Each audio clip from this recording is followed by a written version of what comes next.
Welcome to Designing Activities for Online Training. Let's get started. In this session, you will learn how to balance teacher-student interaction with independent student work, structure reading and listening activities for an online class, and design speaking activities for an online class.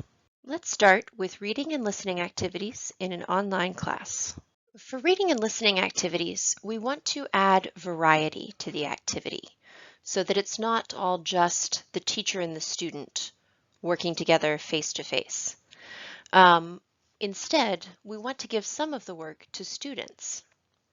In a face-to-face class, we allow students time for independent work all the time. We might give them small activities or tasks to do on their own. And in an online class, we usually have to plan for that independent work more carefully. So, how we want to approach this is, first of all, we want to plan our reading and listening activity. Second, decide which part of the activity your student can do independently or by themselves. And then third, decide which parts of the activity your student needs to do with you. And breaking up the activity in this way and assigning some parts as independent work and some parts as work with the teacher will add variety to the activity. Here are the steps for a regular reading or listening activity. Again, we want to look at the parts of this activity and decide which parts the student can do independently, which parts they can do by themselves, and which parts they need to do with the teacher. The pre-work, pre-reading or pre-listening, that needs to be done with the student and teacher together. The actual reading or listening, that is what the student can usually do by themselves or independently. They might need help from the teacher, but usually the student undertakes this independently. And the post-reading or post-listening, again, the student and teacher are together. Let's look at an example of a reading activity together. This is a reading activity from an authentic source from the BBC News, and you can see a picture and the title of the activity here. So the pre-reading is what the teacher and the student will do together. The teacher will ask the student some pre-reading questions, and they'll talk through some prediction activities and work to activate the student's background knowledge. Then, for the reading, the student will do this independently. First, the teacher will send the student some comprehension questions. She'll set a time limit, and then she'll be available for help if the student needs it. Then, in the post-reading, the teacher and the student will check the answers to the comprehension questions, and then the student will share their personal reaction or their opinion of what they read of the article. All right, so now we'll demonstrate a reading activity. So Layla is my student, and Layla will do a reading activity together. So first, here's the activity we're going to do. This is an authentic source, and it's from the BBC. So let's start with some pre-reading activities. So first of all, I'm going to share my screen so that you can see what I see. Okay, so first, before we read, please describe the pictures. So there are 3 pictures, I think, and just describe them. Tell me what you see. We won't read the article yet, but just describe the pictures. So here's the first one.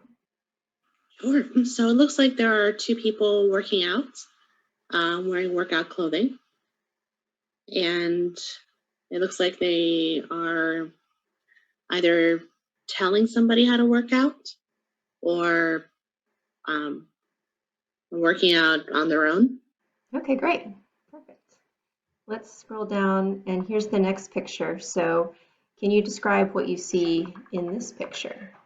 Sure. It looks like there are 2 people working out again outside. Looks like they're having fun with it.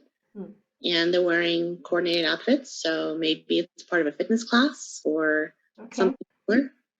that's a good guess. I like that. Are they social distancing here in this picture? I would say not. And I'm so worried for them. Okay, great. And then we have one more picture here. Can you describe this one? Sure. There's a lady who is stretching, and she has some workout equipment around her. So a pair of dumbbells, a yoga mat. It looks like she's either doing like Pilates or yoga, or she's about to start working out or just finished working out. It's kind of hard to tell. Okay, great. Those are perfect descriptions. Well done. So now let's have another pre-reading question here. So based on the title and based on the pictures that you've looked at, can you predict what you think is going to be in this article? Can you predict and tell me 3 things that you think will appear in this article? Sure. Because it talks about coronavirus and exercise and staying at home, I have a feeling that they will talk about exercising maybe with or without equipment, so not in a gym. So being able to exercise like under quarantine or with like social distancing. I also think they're going to talk about like different tips that we could use. So different types of exercises that we could do. And the third thing I'm predicting is they're going to talk about proper safety or hygiene in order to comply with like quarantine standards. Okay, great. Those sound like very good predictions to me. I have one final pre-reading question for you, and that's Sure. about what you know about this topic. So, what do you know about exercising while staying at home? Do you know any exercises or any tips? Maybe 2 things. Can you share 2 things? Yeah, definitely. I've been trying to implement this on my own. So I've been trying to do more yoga at home, as well as more strength training like squats, lunges, push-ups, planks. So a lot of strength training without equipment. Okay, great. So it sounds like you already know a lot. Hopefully We'll see. you can learn some more from this article. I think I'll learn more. Okay, great. So now you've done your pre-reading exercises. That's fantastic. So now it's time for the reading itself. So in the chat, I'm going to send you 2 things. The first thing I'm going to send you is the link to the article. So you can open it up on your browser.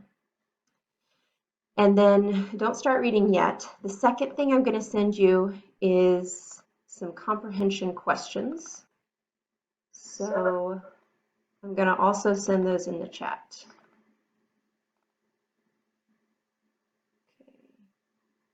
All right, so it looks like for some reason those comprehension questions aren't sending through the chat, so I'm going to email them to you instead. So keep an eye out for those. Okay. So let me send those in your email. Great. Okay, so now that you have the link to the article and the comprehension questions, I will give you, let's have a time limit of 10 minutes, and you can complete the comprehension questions on your own. I'm going to turn off my video, but if you have any questions or if you need help with anything, I'll be here and available. So just raise your hand or send me a chat or anything like that. And then in 10 minutes, we'll come back and check the answers. That sounds good. Okay, great. So turning off my video now.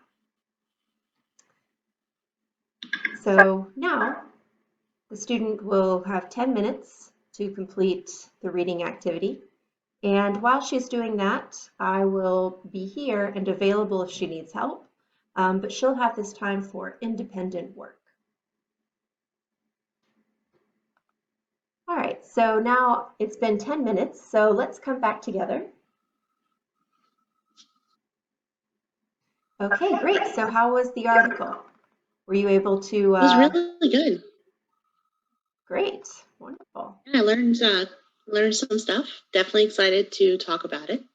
Okay, great. So the first thing we'll do is we'll check the answers to the questions. So we can go through here and we'll check each of the answers to these questions. And if there's anything we want to talk about more, we can talk about that more. And then, now that we've checked the answers to our questions, let's do some post-reading activities. Sure. So again, I'm going to share my screen so we can look at the article together. Okay, so for post-reading, I want to ask your opinions and your reaction to what you read. So after reading this, who do you think this is intended for? Who's the target audience? I think this is for people who are working from home, those that can't go outside, and most especially people who are under quarantine, which is the majority of people, the majority of the population. Hmm. So I think this is yeah. people who can work out outside of their homes. Okay, great. So probably a pretty useful article for now. Oh, very useful. Now at the bottom here, she mentions several specific tips, just like you predicted. So your prediction was totally correct there. And when you read these different suggestions, what did you think? Which of these exercises would you like to try, and which ones would you not be interested in trying? Oh, I think the chair tricep dips looks, really challenging. Definitely something I want to try or at least build up to, as well as the milk bottle Russian twists. Ooh, that looks difficult. It does. I think the one that I'm not the biggest fan of, just because I'm not strong enough for it yet, are tabletop press ups. I really want to work up to that so I could do those successfully. For now, I think I will just wait and get there. All right, great. And is there anything in this article, as you were reading through it, anything that you felt you wanted to know more about? Any questions, additional questions that weren't answered in this article? Yeah, there are. Like, I would love to learn more about the strength and balance exercises. Like more balance and strength exercises that they would suggest, as well as like what types of like yoga poses I could try, for stress, for just sort of staying grounded. That one I would love to learn more about. Yeah, they have a picture that looks like yoga, but they didn't really talk too much about yoga in the article. That's a good point. Yeah. Okay, great. Excellent work with reading. Well done. All right, so now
Think of reading or listening activities as a hamburger. The top bun is the pre-reading or the pre-listening, and this is what the student and teacher do together. The meat of the hamburger, the middle part, that's the reading or listening itself, and that is what the student does individually. The bottom bun is the post-reading or post-listening, and here the teacher and student are together again. This way, the top and the bottom buns hold in the content. They support the student and give the student the help, the purpose, and the focus that he or she needs. The individual time, the middle time, gives the student time to process, to work on their language skills, and it also adds variety to the class. You can follow the same structure with your e-textbook. The pre-reading you can do with your student. The reading the student can do individually, and the post-reading, again, you can do together. So here you could read the title together and have the student predict. The comprehension questions are already prepared, so the student can read by themselves. And then the post-reading, again, you can do together. Here's an example listening activity. This is another authentic source. It's from the BBC as well, and this is a video activity. Here, you can see the pre-listening steps, and again, the student and teacher do this together. The listening, or the watching and listening, the student does individually. And if the student needs to watch more than once, or listen more than once, that's totally fine. For the post-listening, the student and the teacher check answers to the comprehension questions, and then the student shares their reaction to the video. For independent work, remember to always give students a task and a time limit. Example tasks include comprehension questions, or the student could write questions themselves before they read or listen. A third example task is that the student could listen or read in order to summarize the main ideas and the details for the teacher.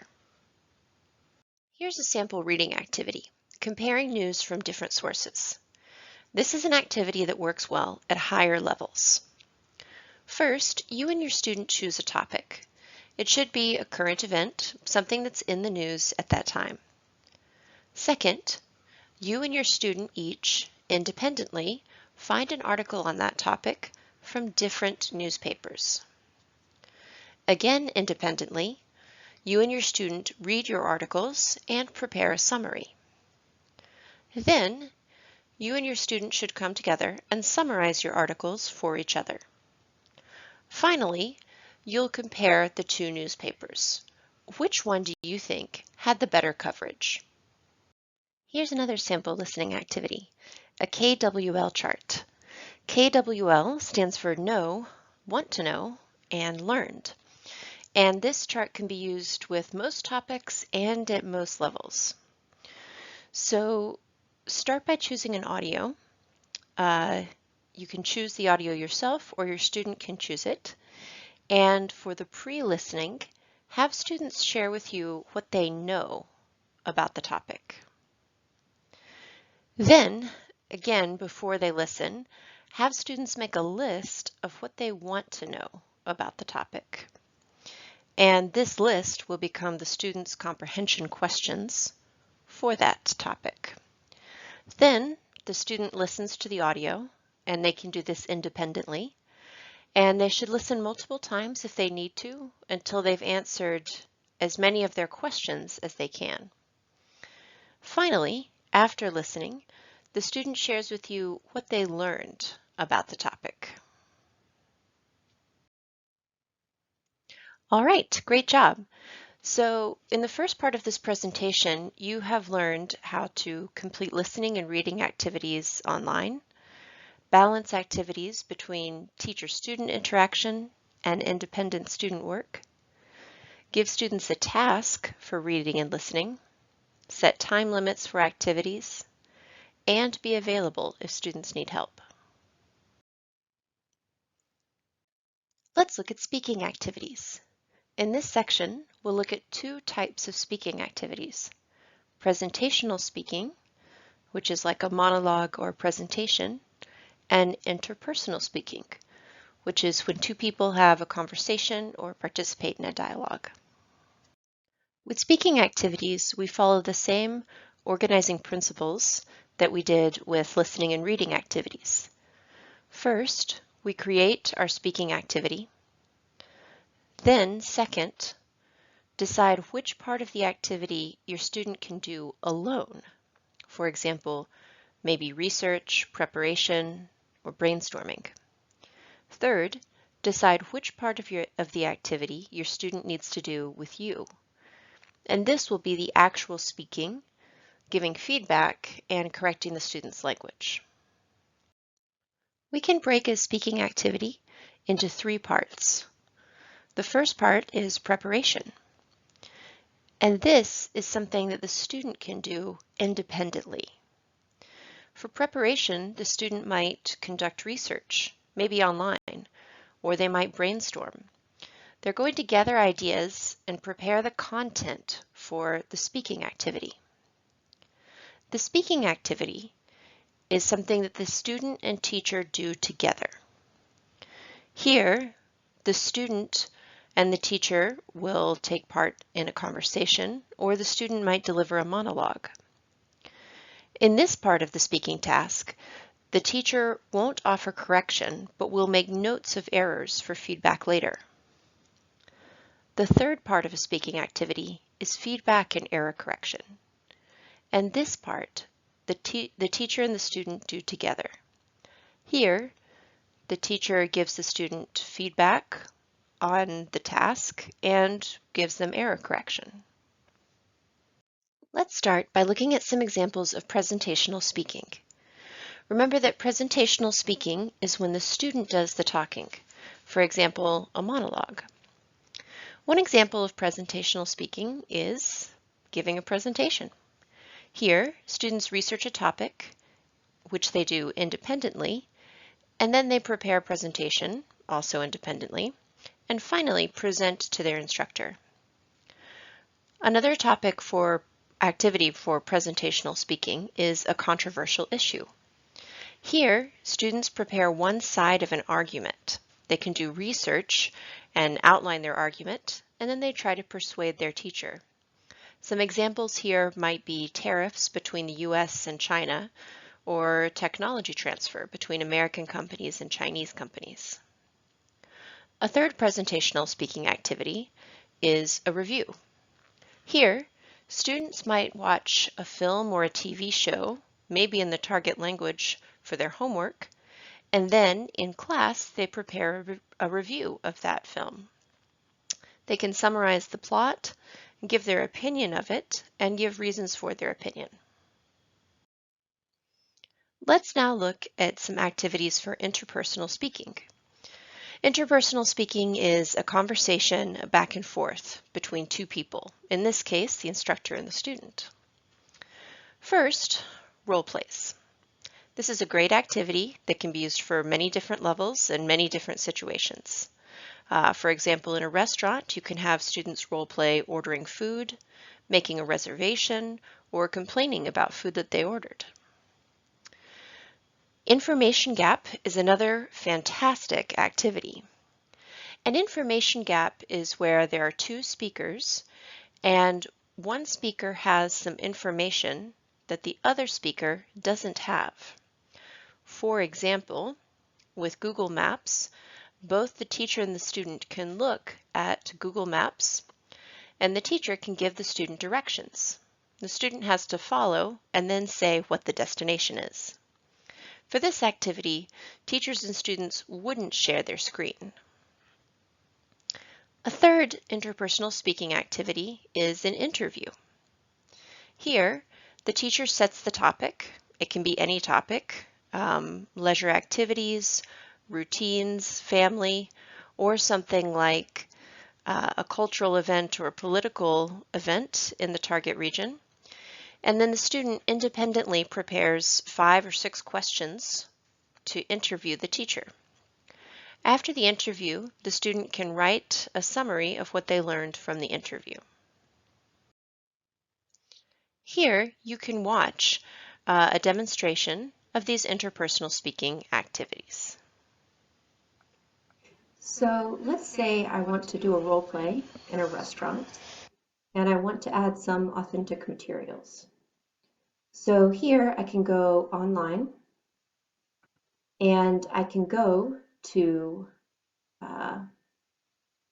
the web page of a restaurant, Nikos Restaurant. It's a famous restaurant in Mexico City. And many restaurants have their menu online. So I can give my students some preparation time. I can tell them to read the menu and prepare 3 questions that they want to ask the waiter in the role play. The student can order off of the menu. They can order a dessert. And if it's a higher level student, we can include a transaction, a complication. They can make a complaint about some of the food they received or something like that. Now, we talked about information gap here. So if we want to do an information gap with Google Maps, in this case, I don't share my screen with my student. I go to Google Maps, and again, I'm not sharing my screen, so only I see this, but I tell my student, on your screen, open up Google Maps. And now I want to go to somewhere in my target region. So let's say I'm teaching Spanish. I go to maybe Bogota, Colombia, and I tell the student, go to Bogota and zoom in. And again, the student can't see my screen, so they're following my instructions. And I tell the student, go to the Candelaria neighborhood. So it's a famous neighborhood in Bogota. And I will give the student directions. So I'll say, start at the Museo Botero and go north 2 blocks and go left 2 blocks and then take another left and walk 2 blocks. And the student should be able to say, you're at the Catedral Primada. And again, the student doesn't see my screen, so they have to follow my directions on their screen. And then we can take turns. So maybe the student gives me directions and I have to follow them on my screen. So the student can tell me where to start and give me directions, and I should be able to say what the end point is, the destination. So that's how to use Google Maps for an information gap. If you want to use Google Calendars, again, you don't share your screen with your student. You go to your Google Calendar. And so let's say that my student and I want to make time to meet for this week here from the 8th to the 14th. And again, my student does not see my calendar and I don't see theirs. So I say, we ask and answer questions to find a time when we're both free. So I say, are you free? So the student might ask me, are you free on Tuesday? And I say, oh no, my daughter Julie has a soccer game on Tuesday, actually. And I'll say, are you free on Monday? And they say, no, actually I have a birthday party to take my son to. So we would ask and answer questions until we find a time when we're both free to meet. So that's how to use Google Calendars. Another thing here is we can use pictures, so Google Images. And here we just go to Google and I can type in, I can choose anything, but I'm going to choose cities. So I'm going to choose Bogota and I'm going to search images.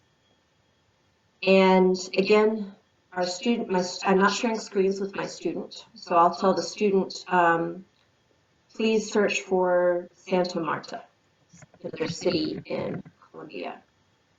And search for images in Santa Marta. So my student sees Santa Marta, I see Bogota, and our task is to find differences and similarities in the two cities. So I can describe Bogota. I can say, well, it has mountains.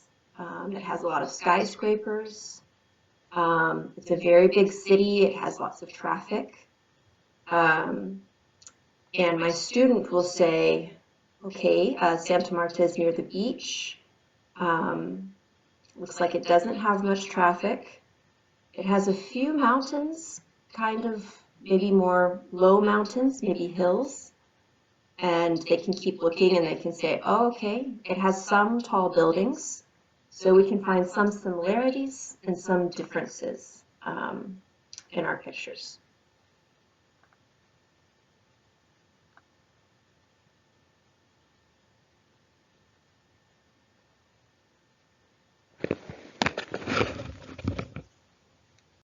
Another good speaking activity to do online involves using pictures or Google Images.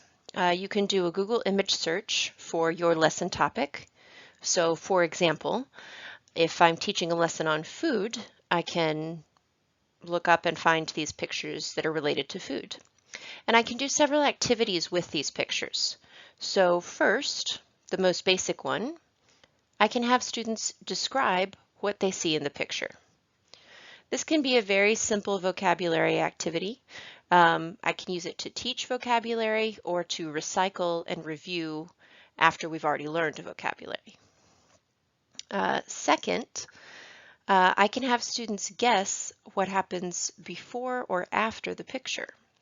So this is a little more advanced. In the top one, for example, the students might guess what the person is going to cook when they get home. So for example, maybe they're going to make a salad or banana bread or some other kind of dish that involves these ingredients. Or they might guess what happened before the person went shopping. They ran out of food, they didn't have enough to make for dinner, people are coming over for dinner and they needed food. And things like that. And the student can use their imagination to guess what happens before or after. A third activity is personalization. So here the students can use Google Images and they can show you a picture of their favorite dish. And they can explain what the ingredients are. They can explain how to make it, how to cook it. They can tell you about why it's special to them, maybe a special time that they ate it, or whether they usually eat it with their family or another person in their lives. And then finally, you can use pictures to introduce different parts of the target region culture.